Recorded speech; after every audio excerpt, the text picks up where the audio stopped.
Before the success stories, the progress, there was you. You who made a choice to grow, to inspire, to overcome your own challenges. At NASM, we're in service of your limitless potential because when you keep growing, we all get stronger. And we'll never stop making your journey our mission. Join the fitness leader. Become a fitness leader. Become a certified personal trainer.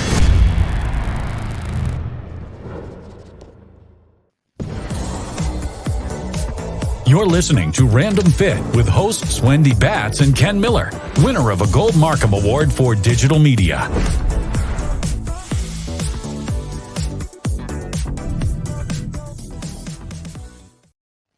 Welcome, everyone, to this week's episode of Random Fit. I am Wendy Batts, here with my friend and colleague, good old Ken Miller. So how are you? I'm well, Wendy. How you doing? You're looking good. I was going to call you Mr. Then I was like, should I just call you man? Like, so it didn't come out that well. But, thanks for being here, Ken. My pleasure. Well, today's topic, we're going to talk about unplugging your neck. So some people refer to it as tech neck. Some people say I've got neck issues. Some people say they have a forward head posture. But all in all, this is something that I have dealt with for so many years. Ken, you know this. And a little backstory before we dive deep into what it is. I had some issues with my neck, and it got to the point to where I literally could not move my arm. Could not move my right arm. And no matter what I did, I tried to bend it. I couldn't bend it. I couldn't extend it. It literally, like one out of nowhere, just stopped working. And super scary, especially with me being a personal trainer. I do a lot of manual therapy. And so when I went to get everything looked at to figure out what it was actually stemming from 3 bulging discs that were compressing my nerve and pretty much shut that part of my body down. So they said I immediately had to have surgery. They wanted to do all this stuff. They gave me 2 shots to try to get the inflammation down. And they said, we have to go ahead and fix all this, take the discs out. We are going to do it right away. And I said, well, what about corrective exercise? Let's give it a month, see what happens. They said, it's never going to work. And that was 3 years ago, never had surgery, full motion in all my arms. So I'm telling you guys, it can be fixed. You just have to be very diligent. But that's why I'm super passionate about unplugging your neck. And we're going to talk about not only my story, but reasons why, if you're having some issues or if you're doing some of the stuff we talk about, why you could continue to have more issues. And you can't forget, you still play tennis. You're still a competitive tennis player. So, and that requires competitive. Yeah. In parentheses, y'all. Listen, when you have a scheduled time to play a game, that's competitive. You don't just show up at the court and go, hey, anybody want to, right? But I think to the point where, and I talk about tennis and, with the situation that you just described in and of yourself, Wendy, when it comes to your neck, tennis is an explosive and a powerful sport. Your head is going one way, turning, and your shoulders might be going the other way, or even the same direction. But you're just not trying to lob the ball over the net. You're trying to get that thing to go as fast as it can to your opponent's side of the court. So I bring that up because for you to explain what the doctors were telling you 3 years ago, and for you to say, hey, with some diligence, with a corrective exercise process, you're able to return to sport, you're able to return to play and do your job, which is a very, very, and you and I talk about it every time. Yeah, it's a very manual job. It's a very physically demanding job that you do, doing body work, because you'll have, I've seen the guys you work on, right? Some of them are 6 feet 10 and taller, or football players that are 300 pounds and heavier. And for you to apply the pressure physically through your upper body and, for you to hold yourself leaning over, pushing down, pushing across, that's no small scope. And I want to make that point because when you have somebody that experiences neck pain or discomfort just by sitting down, right? They're sitting in front of a computer and it doesn't take long for them to feel that pain, and all they're doing is just tapping on the keyboards versus you being on another side of the spectrum where you physically have to move quickly, powerfully, and you're moving your feet on top of that, right?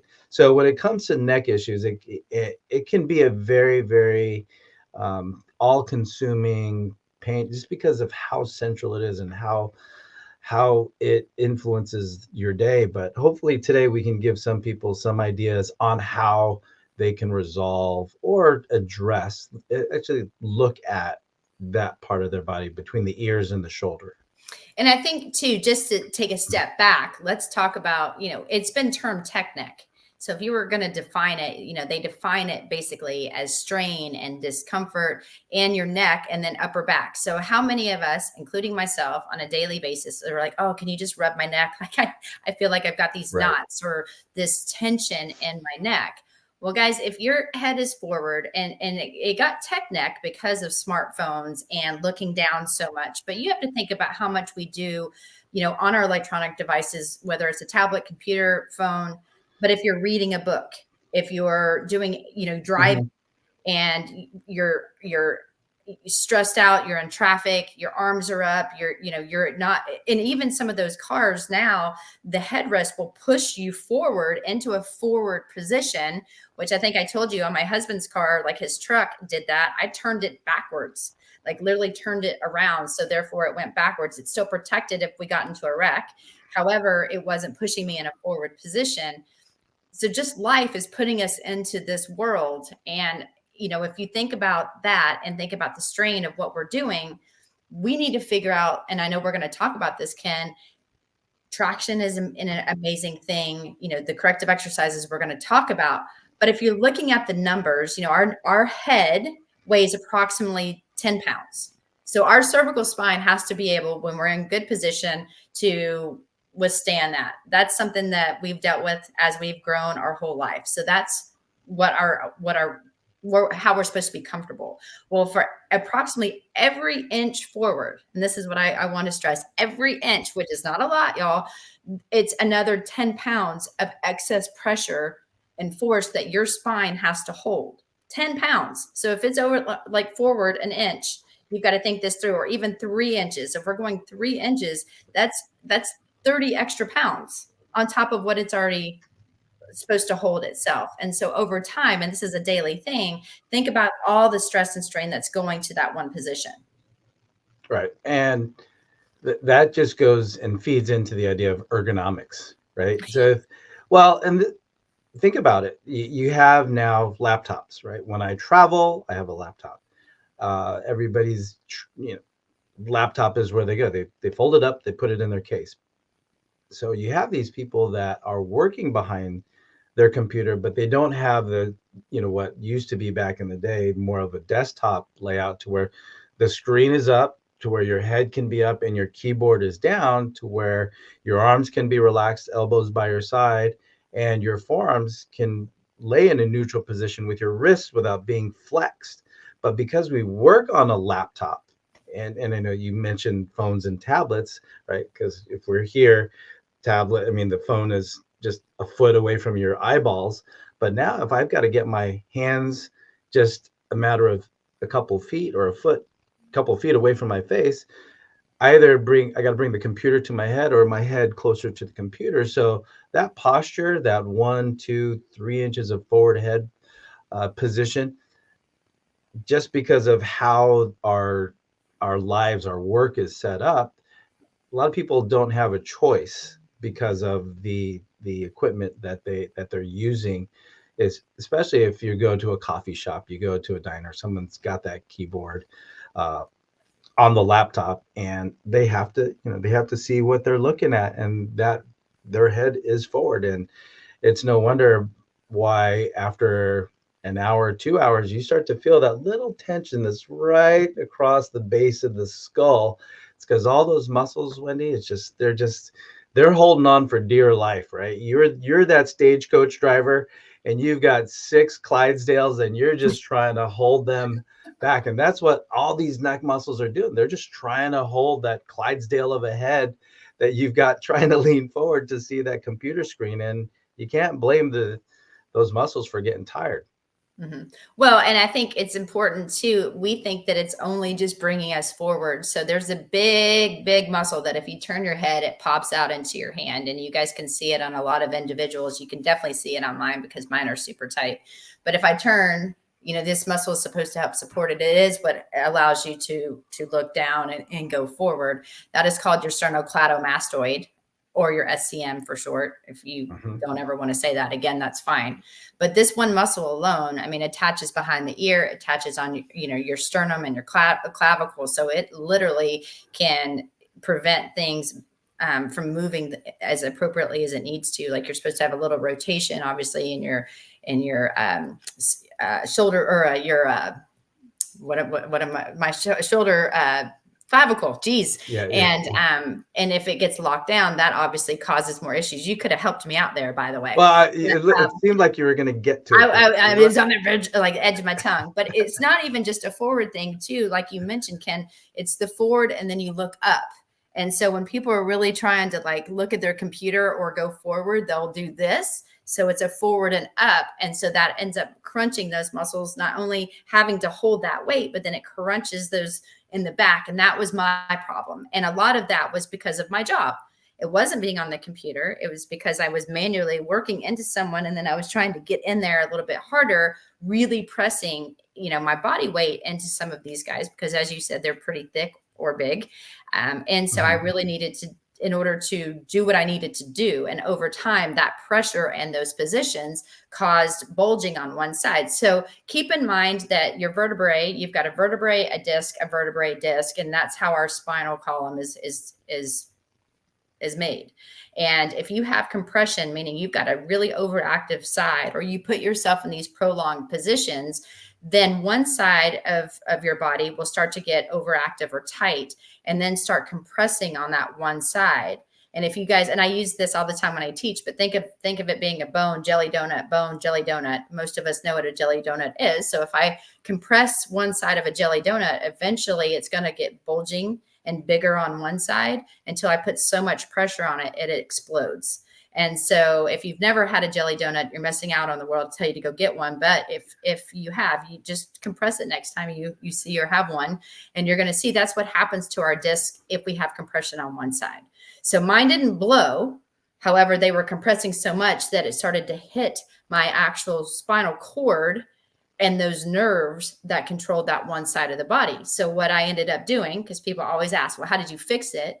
Is I bought now mine's metal, so it's not cheap. It's not something I bought on it's not one of those that I pump up with and it's just air, but mine's a stainless steel neck traction. So I lay in it like I'm going to do a sit up, and it takes my head and I'll pump it up to where the doctor told me this is where I need to go. So on mine, it's about 30 is the highest to go for my neck. And then you hold it there for 10 minutes. You just sit there and hang out for 10 minutes. And then I immediately, when I'm done, I have to lift my head up, Ken, because it weakens me so much in those muscles. Now that they're back into the right position, I'm not strong enough to lift my head, even to this day, if I'm super tight. So then I have to immediately go into corrective exercises. So I do things like a chin tuck. I do things like wall angels. I'll do cobras, and I'll do rotational movements too, because you're supposed to be stable in your cervical spine, stable in your lumbar spine, but the mid back, your thoracic spine, is where you're supposed to have the mobility. And if you get locked down in the upper body, it reduces your ability to move that thoracic spine. So you get even more compression in your neck, or, stress to the neck, and then even compression in your lower back if you're not careful. And then you have to ask it for the movement it shouldn't be doing. Right. So you're listening to us here on Random Fit with both myself, Ken Miller, and Wendy Batts. We're talking about unplugging your neck, or unplug your neck. We're telling you to do that just because of we're looking at a screen all day, typically. Whether you live your life behind a computer, as far as your job goes, but there's also times where you're not doing your job, or not doing what you're supposed to do, whatever that job may be, but then you spend your leisure time looking at a screen. So Wendy, that regarding your neck, that's a pretty heavy duty contraption you got going on there. But I think for those that may not need a steel girder around their neck. Well, I just wanted people to know there are things out there to all different levels. You can get stuff on Amazon for $10 and you blow it up, and that might be all you need. There you go. I was past the blow up. I Yeah, needed something a little you more need something a little bit more meaty. Yeah. Something that requires hydraulics, I guess, is what. But look, Ken, look at me Yeah, now. don't stop there. You get me. I get a little. Don't do that. Mhm. But the ironic part, for us to talk about this topic today about neck tension and tech neck and unplugging your neck, within the last 4 weeks, I've had 3 clients made the investment in equipment specifically for their upper body. So the piece of equipment, it's been out there for years, the Theracane, and I know you have one, Wendy, and I've got one that's sitting on my couch arm. But basically, it's if you don't need what Wendy has as far as the traction on the neck, anything that can help alleviate some tension. So yours is traction, which is I along the needed same. space. You need space, right? Right. So when we talk about relieving tension or offering a little bit of self-myofascial technique, it could be a Theracane. There are a ton of other brands, but basically what you're doing is you're applying pressure on a specific point. And again, just like the name is, it's a Theracane. So it's got a hook like a cane, and you're just pulling that down or pushing it down into your neck. So just like you would use a foam roller, if you use a foam roller, for example, you would put your body on the roller, and the gravity pulls you down onto the roller, and it's that pressure that offers that little relief that tells the receptors within the muscle, okay, it's okay, you're safe, just relax, right? And the receptors talk to each other, and the other receptor goes, oh, okay. With that, if you're telling me it's okay, I'm just going to let this muscle relax. So by applying that pressure through whatever modality that you use, you give it 30 to 60 seconds, and you can offer a little bit of tension relief. And I'm pointing at my upper tract, even though Wendy, you did a great job describing about the neck structure and the sternocleidomastoid. But another part of what can offer tension through the neck is this upper trap region. So if we think about, the whole upper body, or this neck shoulder region, is its own environment. Really, when you think about how many muscles are there and what they do, and the amount of proprioceptors that are around that area. So you can do a lot to stimulate relaxation in there. So if you're using a percussion tool like a hypervolt, or even something like a Theracane, as I just mentioned, you can do a lot to relieve the area. But if you're not getting just directly behind the neck, the upper trap is a great place to start. A lot of people don't also look at as the front of the chest as part of the contributor to what can put tension in the neck. So Wendy, you brought up the SCM.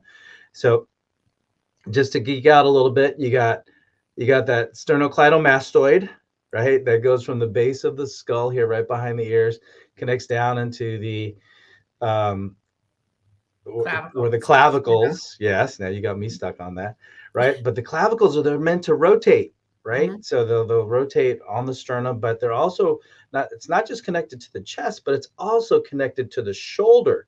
So the clavicle goes from one end to the other, from your chest to your shoulder. So if it doesn't rotate near the chest, it's not going to rotate well near the shoulder. So if you're an exerciser, if you've been looking at the computer all day and you haven't done anything to warm up your shoulders, if you go to the gym and you want to do an overhead press, or if you want to do a bench press and push, if you want to pull, but if the clavicle doesn't rotate, you may not have good mechanics through the glenohumeral joint or the shoulder joint. So if the neck doesn't move well, right, there's one point of the triangle, right? If the neck doesn't move well, the sternum, right, doesn't move well with relation to the clavicle rotating on the sternum, and then the shoulder doesn't move well when it comes to the relationship between the humerus and the AC joint. So from that standpoint, you need to look at the chest, the skull, as well as the shoulder, especially when it comes to the neck. So if we take a kind of zoom out a little bit away from, okay, well, where do I feel tension? You kind of have to take a little bit more of a landscape view of, okay, well, what other areas will need my attention if I want longer term success when it comes to relieving stress? Mm-hmm. And I think too, you mentioned it, the Theracane, I think is amazing. I have one, love it. The heated devices, I know Hyperice has like the Hmm. heated head, and I put Yeah. that all over, and it's so relaxing. And so it does immediately almost take the tension away, whether I even Right. have the vibration of the Volt on or not, if I just even put it on there. And I talk about this, guys, because for Christmas, I got a mini Volt basically. So it's called a Go, and then this heated head from a really good coworker that is also joining me today on Random Fit, talking about unplugging the neck. And he's, because of that, I had never had one, and it really took a minute for me to be able to be like, oh my gosh, this might be the best thing in the world, because it was able to relax my traps. But to your point, think about this: if you're having issues, just like we're talking about, and you're this person, whether you're super in the gym every single day, you're a mom, you're a fitness enthusiast, you want to feel better, move better, but you're having all these issues. First and foremost, do something like you just said, Ken. Go through, try to grab either like some little device that can loosen up your neck. Also, like you said, just with the pecs, take a foam roller, stick it in the side of your armpit, and only roll to the bottom of your shoulder blade, kind of into the top, go forward, middle, and back. Don't roll down below that end of the shoulder blade because of the floating ribs. Get some relief there. Then put the foam roller perpendicular to your spine, just like you're going to do a sit up, but just allow your back to go over it. And then just do small little forward and backward motions to get some of that relief and mobility back into that thoracic spine. And then, like you said, as soon as you're done with that, go into stretches of the pec, go into some really good neck stretches. And I think if you start to do that, and then immediately doing cobras, rows, retraction with your chin, so you're activating those weaker muscles. If you can be consistent 5 days a week at minimum, just a few minutes a day just on that, I'm telling you, you're going to be able to feel better, move better, and you're going to reduce the chances of having issues like myself, rotator cuff issues, and all the things that go along with it, plus headaches. Did you know this? If you have a behind the eye headache, don't tell you I didn't teach anything. My clients love this. If, let's say, I have a headache and it's like behind my left eye, I'm like, oh my gosh, it's usually because your sternocleidomastoid on your left side is super tight, pulling this here, reducing the oxygen or the blood flow to that one area. So it's causing a headache behind the eye. If you do some just squeezing and releasing of this, make sure you know what you're doing, so that way you don't, hit your carotid artery or something that you're not supposed to, it'll immediately go away. There you go. I got to try that. Working Voila. here is voila. Voila. I learned All that right. in my manual therapy classes, by the way. Behind the eye, same side, sternocleidomastoid. Yep. Or just stretch that one side. There Stretch that one side. Actually, you bring up a really good point there. So when you talk about stretching that one side, when it comes to assessment, and I just want to put context to this conversation, Wendy, and you brought up one example of what it is to have neck pain, right? You're numbing, tingling, you can't use your arm. But the thing about it is you don't have to be in pain. You don't have to be in discomfort to have restrictions around the neck. So nobody sees, their head 1 inch, 2 inches, 3 inches forward. But what you can do is do a little self-assessment. So if you were to sit up tall, have your head sitting right on your rib cage, and you just bring that ear, let's say my left ear to my left shoulder, kind of gauge how far or how close you can get the ear to the shoulder without shrugging, without bringing your shoulder up to your ear, trying to bring your ear down to your shoulder. And if you, let's say, for me, a general test I do for my clients, I say, if you get 3 fingers, stack it right on your shoulder, try to get your earlobe to the stack of fingers, right? If you can get there, great. If you don't feel the restrictions or tension, you're fine. If you can get the ear to the fingers, you're let's consider you good. Another assessment to do is, like, if you just, again, stack your head right on top of your rib cage, and if you're turning your chin towards your left shoulder, if you get it basically to the front of your shoulder, you're in a good spot. If you go to the other shoulder, and just do a little bilateral comparison, compare the right side rotation, left side rotation. If you feel some restrictions, or if you're seeing yourself in the mirror, someone's there to give you feedback, they might say, oh, you know what, your left side is just noticeably shorter in the range of motion when you turn or when you tilt.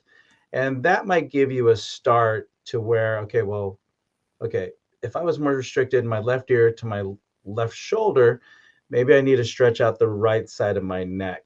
So I think we're missing some people when it comes to why they would need some relief or a little bit of more mobility through the neck and shoulder, because unfortunately we do wait until there's something wrong before we take action, before you decide, oh, maybe I should work out and get stronger. Maybe.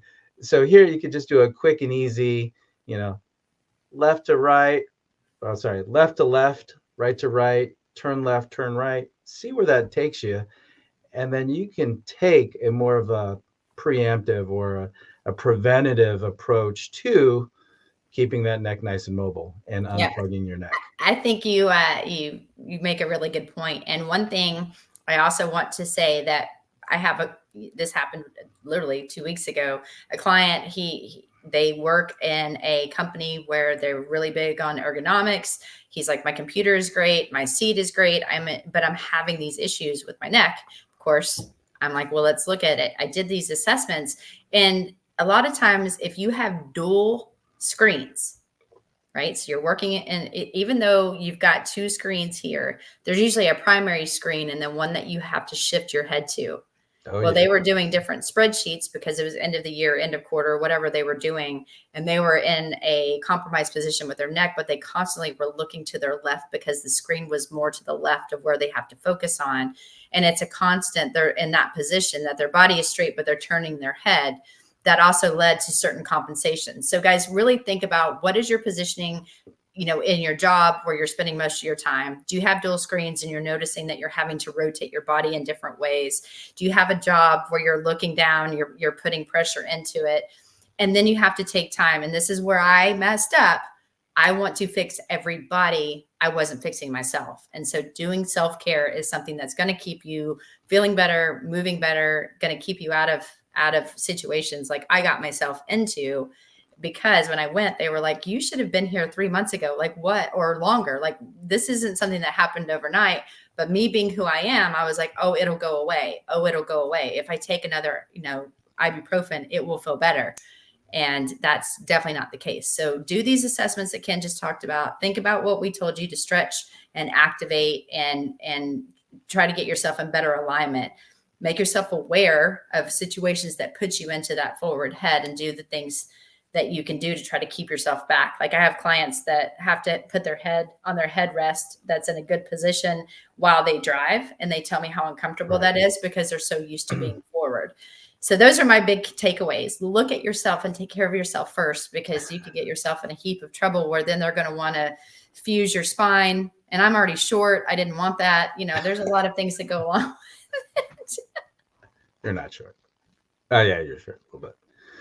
But I think that the biggest thing is we are talking about in the context of having pain, discomfort, or movement restrictions. But if you're an exerciser, you're an avid exerciser, and you're committing to the different movement patterns that we all need: push, pull, press, lunge, squat, rotate, gait, carry.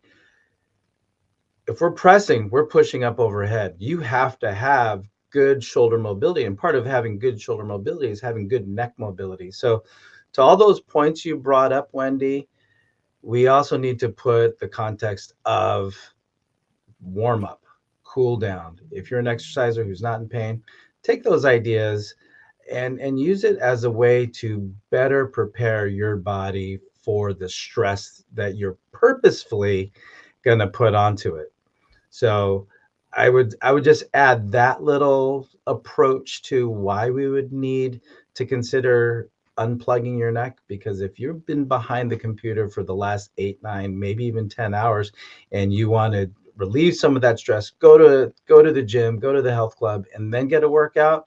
A lot of those postures that you've just put yourself into, for the previous 8 to 10 hours is going to carry over. So take these ideas, take these concepts that we just talked about, and apply that to your workout. So I think, Wendy, this was a really good topic. I mean, it's just something that I've had to address a lot more lately. I don't know, like you said, I don't know if it's because I address it every night, Ken. yeah. True. I forgot I was talking to. Sorry, but just a big part of making it through the day without or experiencing the least amount of localized tension as possible. So I'm glad we talked about this, and definitely something I'm going to share with my clients, because it's like, see, even Wendy with her clients, she's doing the same thing. So do what I say, because I'm only doing what Wendy says. All right, for those of you listening to us here on Random Fit, thank you so much for your time and listening to this episode on unplugging your neck. So if you like what we talked about today, please like, follow, subscribe, rate, download, and share, especially if you know somebody that's experiencing what we just talked about. Comment, let us know what you want us to talk about. We will do what we can to get that topic on another episode of Random Fit. So until next time, everybody, take care and be well.